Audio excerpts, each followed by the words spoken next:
Okay, I have no idea if I'm live.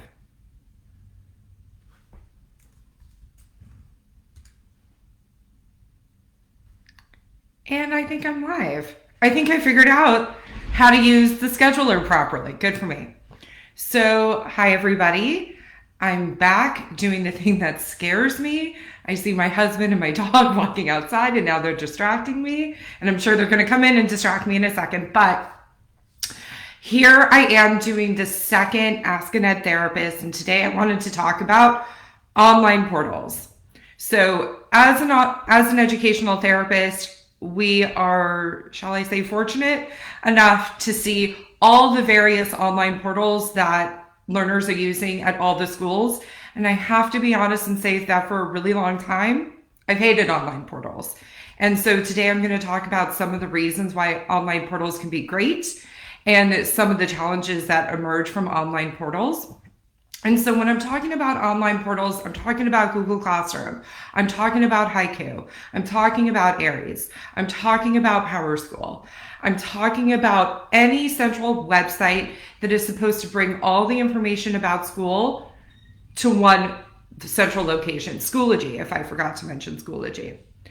School portals are more important now than ever, as for a lot of our kids, especially here in LA, we're still virtual almost across the board. And so these school portals have become even more important, and parents are really starting to see some of the reasons why I hate online portals. So online portals can be wonderful. They give an access point to teachers, like a direct way to communicate with teachers that sort of allows teachers to have some boundaries between their personal and professional life. When they're used consistently, they can be really informative for students who struggle to kind of recreate their day and know what happened in their day. But there's a ton of challenges that emerge with online portals. And as educational therapists, we have workarounds, we have ways of digging into it, we have ways of sort of letting parents know, heads up, this is happening in this one class. And so let's dig into it. So the biggest, well, there's so many big issues with online portals, but one of the biggest issues with online portals is that almost to get any information, it's about 15 clicks deep for anything that you're sort of looking for. And when students have multiple classes and multiple web pages, it becomes really challenging to sort of know where everything is on each teacher's particular website within the portal. Then we add in the fact that some teachers are like, well, I don't even like this portal, so I'm going to use a third site. And now we have to hold on and remember that there is another place that students have to go and check for information. And then that's another password, that's another website, and that's another thing that honestly should be bookmarked on your child's page. But we're starting to have some empathy for why students get confused with the online portal. So let's keep talking about it. If you have not imported your child's calendar from their portal, and it's not possible in every portal, but usually in almost every portal, there is a way to import your child's calendar into a Google Calendar or an Apple Calendar. And I highly recommend that you do this, and also add the Zoom links for each individual class into that calendar so that your student has one central point of where they're supposed to go look to figure out what they're supposed to do that day. All our clients at CAP Educational Therapy Group have their Google Calendars at this point in the year completely built out. That is where they go every morning to figure out what time their classes start and to have the links for their classes right then and there. Because otherwise they're going into their portals and it's, like I said, it's 15 clicks to find that Zoom link. So we centralize everything. A major issue with online portals is that teachers don't use them consistently across the board. So what I mean by this is that teachers are not reliable, and it's not their fault. I love teachers, but they don't use the portal in a reliable, predictable way across the board, meaning some teachers will upload the whole semester's worth of homework, like on day one. Some teachers will sometimes upload the homework.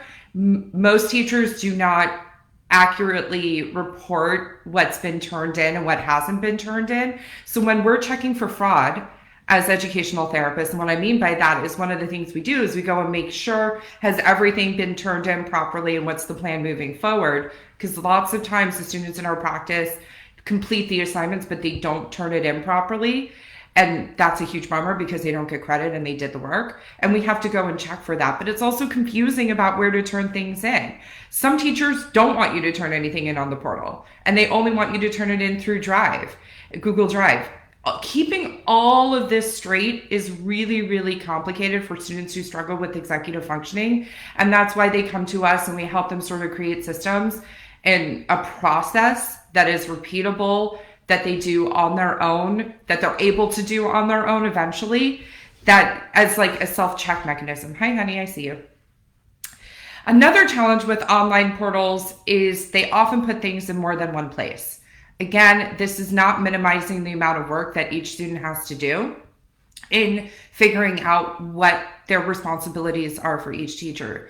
And the teachers are doing their best to figure out a way to have it be clear. They're not trying to make it confusing, but what happens ultimately is they are doing it in a way that makes sense to them or is about the way that they want to receive the information. And sometimes they're not aware of how their peers are doing it. And so it now becomes 7 or 8 different processes for each individual teacher. And students with executive functioning, this is where the holes arise. This is where there are gaps, and this is where a lot of frustration really occurs. There are a lot of pitfalls that students themselves have as well with online portals.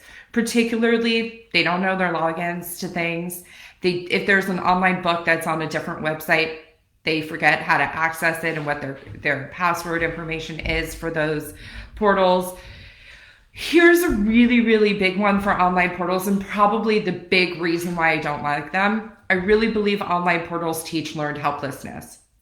When we're trying as educational therapists in my practice at CAP Educational Therapy Group to promote independence and autonomy and really have students take control of school rather than having school control them, the online portal is usually the number one reason and the number one thing that we have to combat about why students don't think they have to take control. They think and they trust that everything is there for them. So when a teacher gives them information in class about what's going to happen in the next class, or when an assignment is due, or when something big like a test paper or quiz that requires preparation over the long term is happening, when that due date is, students are like, I don't need to write it down, it's in the portal. Rather than realizing the big picture of their life, which is that school is only one part of their life. And just like work is only one part of my life, I have one calendar for work and a million other calendars for other parts of my life, including the podcast and one that I share with Adam. But you have to have all the information of what your responsibilities are, including social time, in one place so that you can plan your time and plan your homework around those other things that also are really important.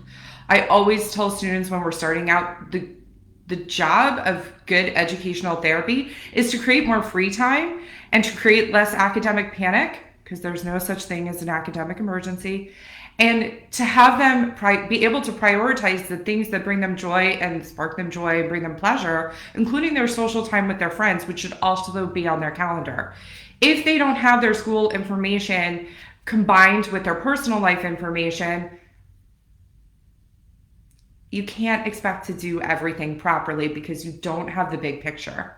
This is also where a lot of anxiety emerges from our students. Every client who calls, every single one, has some level of anxiety, which is why we start with sort of evaluating everything and mitigating the pitfalls of these online portals that sort of overcomplicate things unnecessarily, but also teach that learned helplessness, which we then have to unwire and unteach.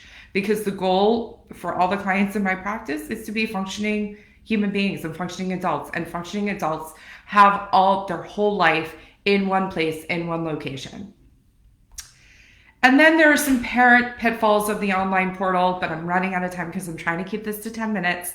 If you are interested in hearing more and hearing Steph and I discuss online portal pitfalls, It will be a podcast episode in a few weeks. Can't remember which episode at this point we're on. And I know we're recording this episode tomorrow. So be sure, and I will, when we record that episode and it becomes live, I will come back and I will put it on this link. And the reason I will remember to do that is because I'll have written it in my calendar to do that when it goes live. So I hope this was enlightening to help some families understand that online portals are challenging. They can't be 100% reliable. And partnership is often required with teachers to figure out what's accurate. And when teachers don't upload grades consistently, it's okay to check in with them and make sure that your child's turned in what they need to turn in and that they're doing okay. So have a great week. And I will be back next week to talk about what it means to be an educational therapist, what sort of education I've gone through, and some frequently asked questions that we get asked all the time, like how long will this take? So I'll address that next week. Have a great week.